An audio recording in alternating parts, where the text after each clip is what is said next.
Some men run from their past. Ronald Alford drives straight into it. But when betrayal, revenge, and a fight he never saw coming change everything, the only way out is through blood, grit, and a reckoning long overdue. Ronald Alford sat in silence, his eyes locked on his wife, Emma, as she commanded attention on the dance floor at the community hall. The entire room was watching her, and Ronald felt his stomach tighten. For 6 years he had dreaded this moment, and now that it had arrived, he couldn't shake the uneasy feeling creeping over him. Emma was a vibrant, striking woman, someone who naturally drew people in. Throughout their marriage, their social life had been modest, revolving around activities they could do with their 2 young sons, either as a family or with close relatives. There had been no big parties, no extravagant gatherings, and barely any time spent with friends. Truthfully, there weren't many friends left to see. Ronald had his reasons for this carefully controlled lifestyle, and at the top of the list was his overwhelming jealousy. Emma had a way of attracting attention, especially from men he didn't trust. She was different from the women he had grown up around. She dressed elegantly, carried herself with a refined confidence, and had a lively, playful spirit. But she also had a habit of flirting, and that was where the trouble began. So why would a jealous man marry a woman who seemed to thrive on playful interactions with other men? Ronald had asked himself that question many times. Maybe he had believed he could contain it, that marriage and children would change her. Their oldest son, Camden, was 5, and Mason was nearly 4. Emma's days were packed with childcare and household responsibilities, more than enough in his mind to keep her occupied. To help ease any discontent, Ronald often took the boys out and brought little gifts home for her. Flowers, sweets, small tokens of appreciation. He had once read that such gestures made a woman feel valued, and that was all he ever wanted, to keep Emma happy. Tonight's dance was a company event. Ronald worked for a small, family-run construction firm, where he kept his head down and focused on his job, avoiding drama whenever possible. But drama had a way of finding him, especially where Emma was concerned. Ronald had spent years keeping himself and Emma away from social gatherings, avoiding situations that might stir up trouble. He had grown up in Rockingham County, Virginia, near the West Virginia border, and though he missed his siblings dearly, especially his eldest brother Thompson, he hadn't seen any of them in over 6 years. Thompson was in prison, serving time for brutally beating a man so severely that the victim had been hospitalized for months. Ronald had left town for a similar reason. He and Thompson had always been hot-tempered. When they fought to win, and it usually took more than words to separate them. Their sister, Carmen, shared their fiery nature but had more control over it. The younger brothers, Grayson and Fletcher, were different, quieter, more level-headed, but they were often teased about having a different father, a rumor that their mother despised. Ronald's mother now lived with Carmen, who was married to a truck driver. He wasn't home much, and most people figured that was for the best. Meanwhile, the authorities in both Virginia and West Virginia were just waiting for Ronald to step foot back home so they could lock him away. It didn't matter which state got him first, either way he'd end up in a cell just like Thompson. Back at the community hall, Ronald remained in the shadows, watching as Emma twirled across the dance floor, laughing and teasing the men around her, both married and single. She was in her element, clearly making up for all the years of missed parties, dances and fun. She was enjoying herself, and in a way Ronald knew she was grateful that he had brought her out tonight. She only wished it would happen more often. As the night progressed, the atmosphere loosened, and Ronald noticed the way the men interacted with Emma. Some of them were getting a little too bold, testing just how far they could push the line. For the most part, she kept them in check, handling their advances with a playful but firm attitude. Most of the time, anyway. Then there was Benny Faber, one of the co-owners of Brightbill Enterprises. He was loud, arrogant, and the kind of man Ronald didn't particularly care for, but he tolerated him because he was the boss. Making a living was important, but so was staying off the radar. As the evening wound down, Benny's behavior took a turn. He started getting more brazen, his confidence growing with each drink. And then, during a slow dance, he crossed a line. Benny placed both hands on Emma's back, not even bothering to be subtle about his intentions. Emma didn't pull away. She just kept dancing as if nothing was out of the ordinary. From his seat in the back of the room, Ronald's grip tightened around an empty beer bottle. His fingers ached from the pressure, but the glass refused to break. A deep, burning rage swelled inside him, and before he could think twice, he launched the bottle across the room. It hit Benny hard on the shoulder, making him stumble down to one knee with a loud curse. Emma spun around just in time to see Ronald storming across the floor, grabbing Benny by the collar and shoving him backward. He was ready to unleash all the fury that had been boiling inside him, ready to tear into the man who had dared to put his hands on his wife. But before a single punch could be thrown, 3 men jumped in, yanking Ronald back and forcing the two apart. "What the hell is wrong with you, you idiot?" Benny bellowed, brushing himself off as he got back to his feet. Ronald's chest heaved with anger. "Touch my wife again, you fat jerk, and I'll tear your head off." Benny scoffed. "We were just dancing. We've been dancing all night, Ronald. You saw that?" "Yeah," Ronald snapped, but none of the others were groping her while they were at it. "I don't mind her dancing with people, but I won't let it go past that. You crossed the line." Benny shook his head, laughing bitterly. "You're insane, Ronald. Nuts. And drunk too." He turned to the crowd and threw up his hands. "And guess what? You're also fired. Stop by tomorrow to pick up your last check. Now get this lunatic out of here." 2 men grabbed Ronald by the arms and started leading him toward the exit. He didn't resist. There was no point, not now. He cast a glance at Emma, expecting something. A word of support. A sign that she understood. But she just stood there, mouth slightly open, her expression one of complete disbelief. She had never seen him like this before. Sure, she knew he got a little jealous when she flirted, but nothing like this. Not once in all their years together had he lost control like that. By the time Ronald got home, his anger still burned just as hot. He slammed some cash into the babysitter's hand, barely managing a thanks before collapsing onto the sofa. His mind raced. His fists ached from clenching too hard. Drunk? No. He wasn't drunk. He knew better than that. He had paced his drinks carefully. The living room was dark, the only light spilling in from the kitchen. As he sat there, stewing in his frustration, he heard the unmistakable sound of a car door slamming outside. He didn't even need to check. He already knew who it was. Emma stepped inside, her heels clicking against the floor as she tossed her wrap onto a chair. Her face was flushed with anger, and her voice was dripping with sarcasm. "Great job, Ronald. Really.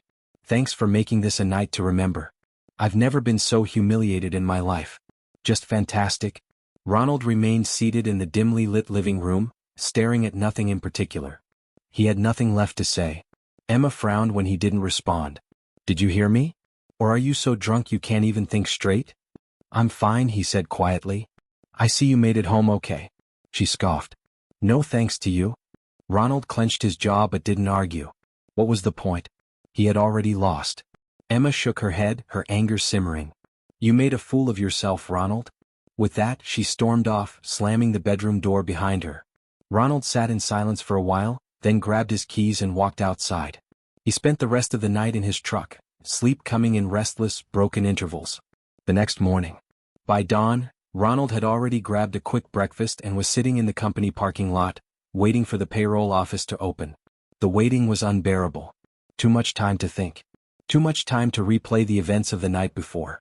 Benny had looked even bigger in the dim lights of the hall, his arrogance just as large as his frame. Ronald could still hear his smug laughter, could still feel the weight of Emma's silence. Finally, Benny arrived, walking toward him with a cocky smirk. "Didn't your old lady tell you?" Benny said, his voice casual. "Everything's fine. I didn't fire you." Ronald remained silent, his fingers curling into fists at his sides. Benny clapped a hand on Ronald's shoulder.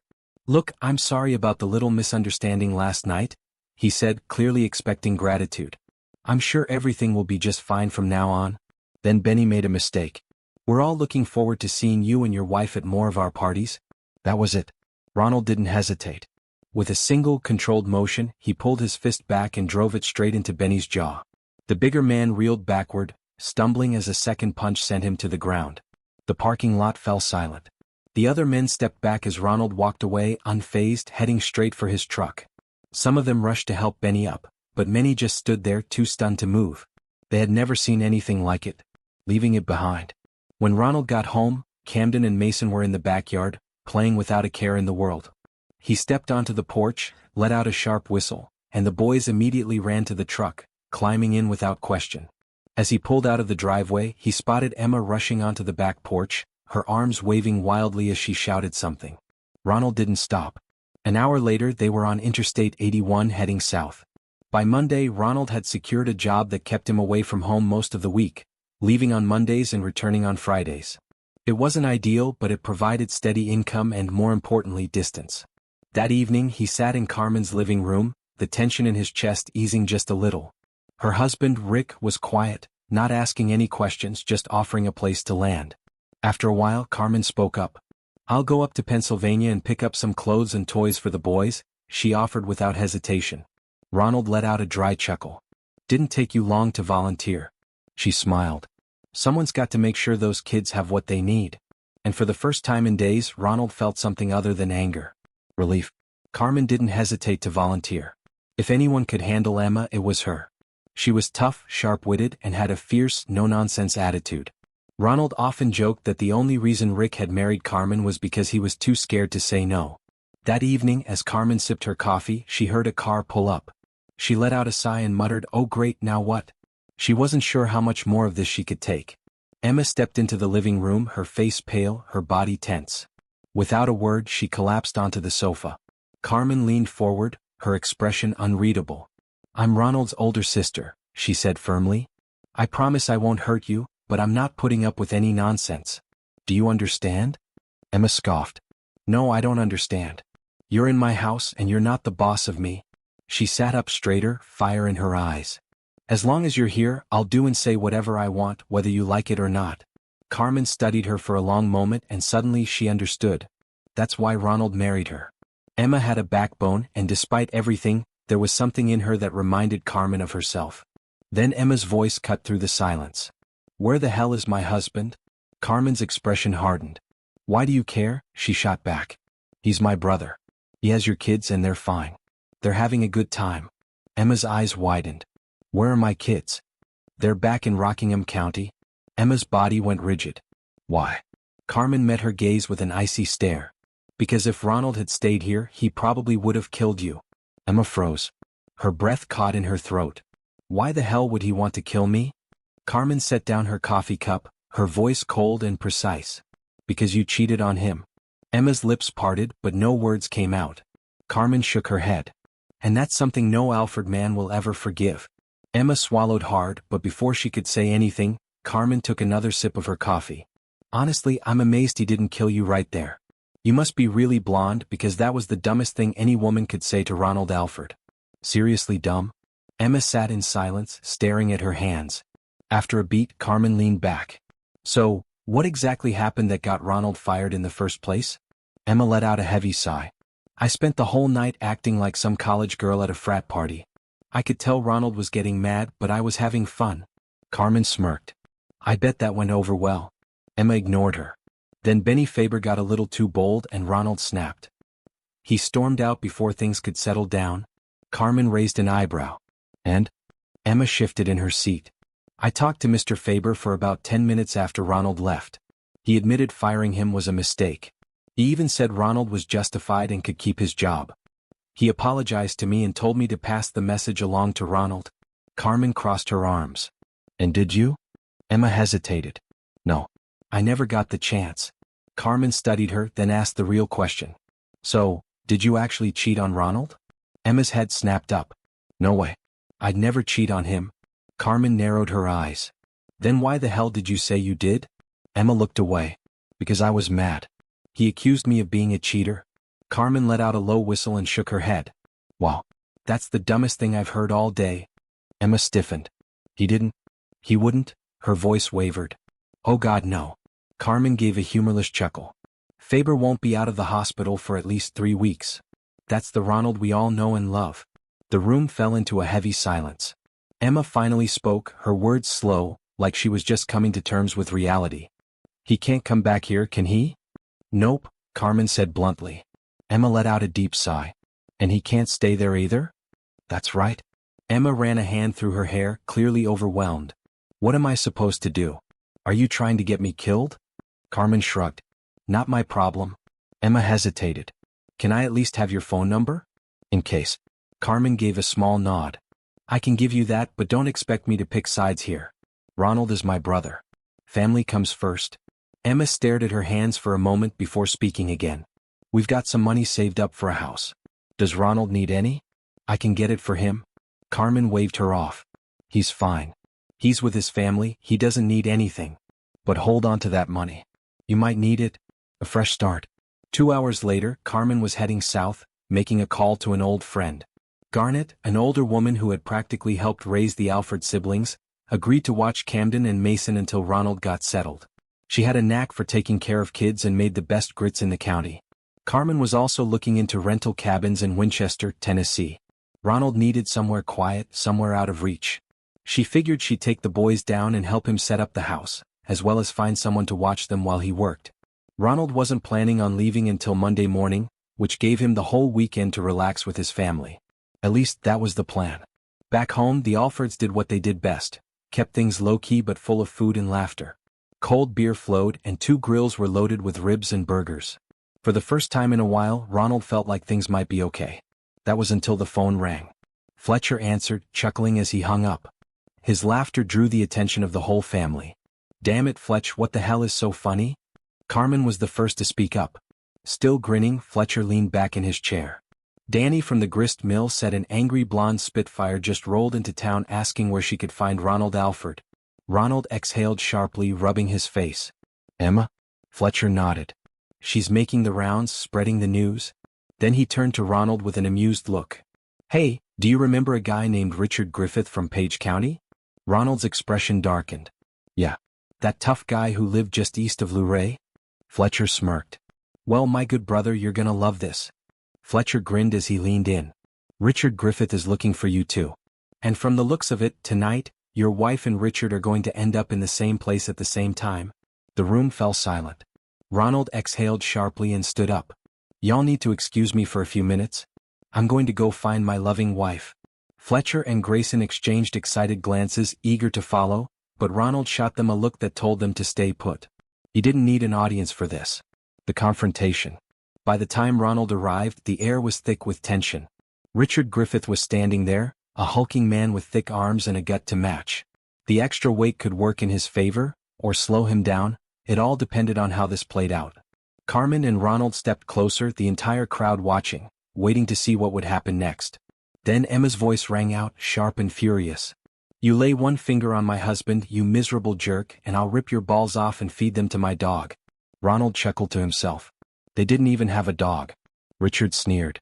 "I'll tell you what, little lady," he drawled. "After I'm done with the skinny runt you call a husband." Before he could finish that sentence, Ronald struck. His forehead slammed into Richard's nose, not hard enough to break it, but just enough to stun him. Richard stumbled back, blinking in shock, his sneer turning into a look of pure irritation. Before he could recover, Ronald reached out blindly, thinking he was grabbing Emma's blouse. But instead, his fingers clenched into the fabric of Richard's shirt. The realization flickered across Richard's face, quickly followed by an arrogant grin. That's when the second headbutt landed. This one was brutal. Richard dropped to one knee, dazed, and the first real punch hadn't even been thrown yet. The chaos in the room worked to Ronald's advantage. Before anyone could react, he slipped away, vanishing into the crowd unnoticed. The aftermath. Carmen grabbed Emma by the arm. "Come on," she said, steering her toward the car. But she didn't take the short way home. Carmen had no idea what Ronald was planning, but she sure as hell wasn't in a hurry to find out. By the time they finally pulled into the driveway, Ronald was already gone. He had packed up his things and was well on his way to Tennessee. Emma was livid. Carmen, on the other hand, found the whole thing hilarious. It took Emma a couple of weeks to accept the fact that Ronald wasn't coming back. A few more weeks passed before she figured out where he had gone. The reunion. One morning, Carmen finally tracked Ronald down. She stood at his doorstep, arms crossed, watching as he looked up at her, more annoyed than relieved. "You want to share the news?" she asked, her voice laced with amusement. "Or should I?" Ronald exhaled slowly, his fists clenched at his sides. "Where is she now?" Carmen didn't hesitate. "She's staying at a trailer park near Badier with some biker named Osman. Looks like they've gotten pretty close. She's not exactly shy about telling people she's looking for you." Ronald's jaw tightened. "Of course she isn't.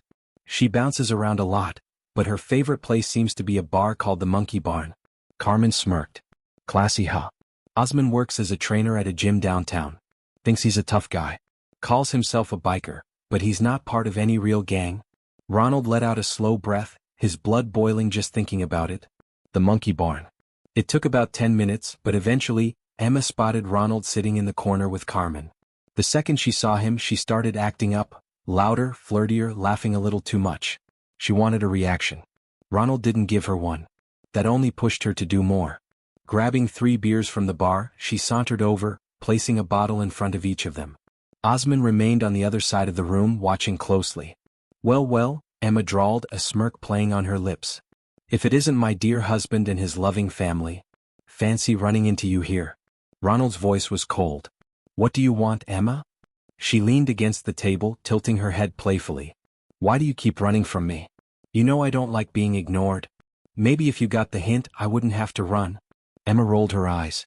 If you'd done your job as a husband, none of this would have been necessary. Silence stretched between them. Then, for the first time that night, Emma's tone shifted. It softened. How are my kids? Carmen let out a short breath. Emma turned toward her expectantly. Carmen, is she still taking care of them for me? Carmen didn't answer right away. The tension was thick. It was clear Emma wasn't expecting sympathy, but she also wasn't prepared for the absolute lack of warmth coming from them. Then, as quickly as her softer side appeared, it vanished. Frustration flared across her face and she spun on her heel, storming back to Osmond. He was already waiting, his gaze locked onto Ronald like he was sizing up an opponent. The atmosphere shifted instantly. Osmond muttered something under his breath before Emma pulled him toward the exit. Just like that, they were gone. Ronald exhaled. That went better than I expected. Carmen wasn't convinced. Neither of them knew just how wrong they were. The attack. Ronald never saw it coming. Minutes after Emma and Osmond left, the bar's front doors slammed open again. Before anyone could react, Osmond was on him. A punch landed square on Ronald's jaw, sending him stumbling backward. The next thing he knew, fists were flying, Osmond throwing wild, heavy swings fueled by anger and cheap beer. Ronald fought back, but Osmond was bigger, younger, and reckless. The fight spilled into the parking lot, Emma standing off to the side, watching with her arms crossed. A hard hit sent Ronald to the ground. Osmond didn't stop. He kicked him, again and again, until Carmen and a few others rushed in, shoving him away. By the time the police were called, Emma and Osmond had disappeared into the night. Ronald lay on the cold pavement, barely conscious, his face bloodied and bruised. Aftermath. Ronald spent 5 days in the hospital. The injuries were bad, but thankfully they weren't life-threatening. Osmond and Emma? Gone. By the time the police arrived, there was no trace of them. The authorities couldn't track them down, and it was as if they had simply vanished. When Ronald was finally discharged, he returned to West Virginia with Carmen to recover. But there was another problem. Rehabilitation. Ronald had never been the type to rest, let alone commit to physical therapy. His body might heal, but the damage ran deeper than bruises. Then Carmen got a call. They're coming, she said, glancing at Ronald. His brow furrowed. Who? They'll be there in about 3 days. Ronald exhaled sharply, running a hand over his face. Were they in Winchester? Ronald's expression darkened. Where were they? Grayson shook his head. Not in Winchester. After the Monkey Barn incident, they moved to Chattanooga. That's why we couldn't track them down earlier. Ronald's stomach twisted. How'd you find them? Osmond's been bragging to some old friends. Bragging? About what? Grayson's face hardened. The beatdown? Ronald clenched his fists. He's telling people he's the only one who ever took down Ronald Alford. Ronald's anger flared. His jaw tightened, but he forced himself to breathe. Well, that's great, he muttered. What else? The hunt. Tracking Emma and Osmond wasn't easy. They were constantly moving, staying just ahead of trouble. Ronald and Carmen followed their trail to Sturgis, where they refueled, caught some rest, and started asking around. The first 10 hours were nothing but dead ends, and by the next day frustration set in. Ronald hated waiting. After another fruitless morning, they decided to split up, staying in touch via cell phones to cover more ground. By mid-afternoon, Ronald finally spotted them. Emma and Osmond were sitting at an outdoor bar, laughing over drinks, completely unaware. Ronald approached slowly, weaving through the tables. He was within 10 feet when Emma looked up. Her eyes went wide. Oh hell. Her tablemates turned, confused. Osmond, however, knew exactly what was happening. The chair he'd been lounging in crashed to the ground as he bolted to his feet. He shoved through the crowd, pushing people aside in his rush to escape. Ronald didn't run after him. He followed, calm, steady, never losing sight of him. Osmond glanced back over his shoulder just once. That was his mistake. His foot caught on the uneven pavement, sending him sprawling forward. Before he could recover, Ronald was there. This time the fight didn't last long. Ronald didn't care about throwing flashy punches or proving a point. He was precise, efficient. Osmond barely landed a hit before he crumpled to the ground, both legs shattered. Ronald took a step back, watching as Osman groaned in pain, clutching his useless limbs. A grim sense of satisfaction settled over him as EMTs arrived, loading Osman onto a stretcher. His future was uncertain. But one thing was clear. Osman would never brag about taking down Ronald Alford again. Aftermath. Ronald stayed back, watching as the scene unfolded. Sirens flashed, people whispered, and Osman was carted away, his fight officially over. A few minutes later, Carmen returned, looking smug. "Did you lose her?" Ronald asked, his voice calm. "Nope." Carmen grinned. "But are you going to tell me what's going on?" Ronald raised an eyebrow. "Not until." Ronald leaned back in his chair, taking a long sip of his beer. The motel room was quiet, the night outside still, aside from the occasional rumble of passing trucks. When he and Carmen had checked in, he'd noticed a big red Freightliner parked outside, but he hadn't given it much thought. A knock at the window woke him up just before dawn. Groggy, he assumed it was Carmen or Rick, but when he peered outside he realized he was wrong. A woman stood there, young, dressed like a biker chick, leather vest, ripped jeans, hair pulled into a messy ponytail. He cracked the door open. "I see you've got Virginia plates," she said. "Are you heading back that way?" "Yeah," Ronald replied. "Can I get a ride to Harrisonburg?" Ronald hesitated for a moment, then exhaled, stepping out of the truck. He motioned for her to follow. "Come on. Let's grab some coffee first." She nodded, her face unreadable. Breakfast and a story. Inside the motel's small dining area, Ronald poured them both cups of coffee and slid into a booth across from her. "What's your name?" he asked. "Wanda." He nodded. "You heading home?" She scoffed. "Not exactly. I thought I was, but now I'm not so sure about that." Ronald raised an eyebrow. Wanda took a slow sip of her coffee before continuing. "I was riding with a guy, thought it'd be fun, you know? 2 days on the back of a gold wing sounded like an adventure." She shook her head.